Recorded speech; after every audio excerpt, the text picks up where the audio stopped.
it became something that my wife and I had to have a discussion about when we realized how much this was growing in terms of people responding and becoming a part, and even people expressing themselves in their own ways under the banner of this flag. And I sat down with my wife, and the first thing I did was to apologize for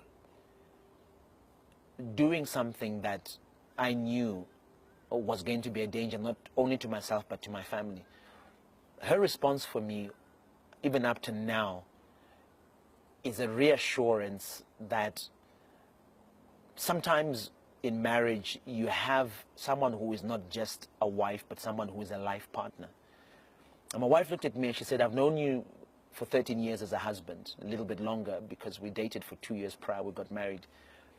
And she said to me, the one thing that I've always known about you is that you're a starter of things. And I knew at one point that you would start something that would catch fire and cause a blaze. So I'm not surprised. My only concern is for your safety. Me and the kids will always be okay. And so that was the discussion we had. I remember I said to her, I'm going to purposefully leave you out of a lot of things that I do and say, so that you are genuinely in the dark about what I'm doing. If ever you have to be questioned, if ever you have to be pressured into revealing information about what I am doing, I want you to genuinely say, I don't know, and that actually be the truth. And so that was our arrangement, and still remains our arrangement even up to now. Given you only found out about the more serious charges when you got to court, I believe, was your wife there? How did you feel about the enormity of what you were now facing? I've never been in a courtroom before, but in my mind it had always played out quite simply and straightforward. You're charged with something, you go before a magistrate, and the charges are brought before you. Do you deny or do you accept?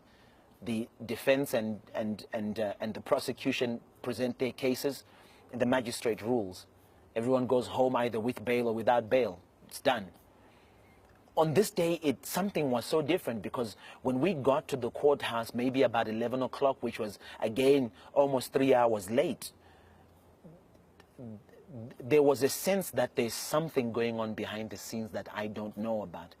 It took so long. By the time I stood before the magistrate, it was since 11 in the morning after arriving, I stood before the magistrate maybe about 5, 6 p.m.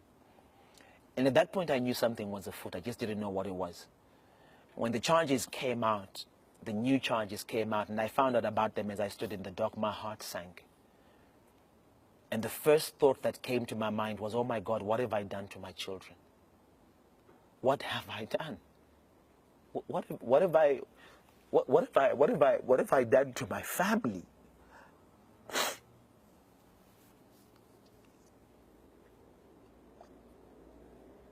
My lawyer came and told me and said to me, listen, these are serious charges. This is not a joke. We may have to go to the High Court for this, to apply for bail for this charge. I said to him, what charge are you talking about? And he read it out to me, and he says, plotting to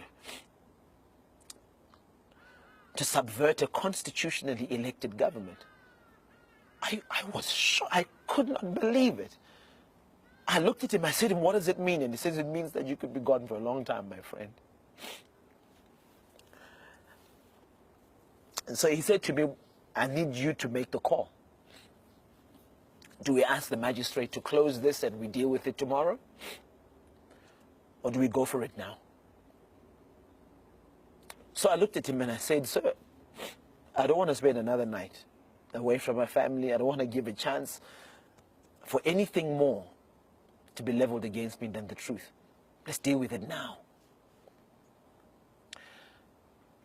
And so that was that moment. It's a moment in which I heard 1,000 voices in 1 second.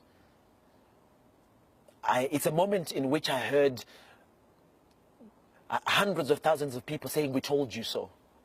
You thought you were smart. It's a moment in which I heard a handful of people saying, this is what it takes to make a difference. the biggest miracle was not my release. The biggest miracle were the people of Zimbabwe. For a few hours in our entire history, I saw people stand up to injustice, to ruthlessness, and tell them, you will never do this to us again. Those people have it in them. They have a fight in them that this government has never seen, and their day is coming. They could shut us up, they could lock me up, they could kill me. But the citizens of Zimbabwe are coming for their freedom. I'm the lucky one. I got out. There's a lot who died, who didn't make it. The many who got beaten, they disappeared. People don't know where they are. Those people are my heroes. I'm glad I got out to tell the story. I'm so glad I am.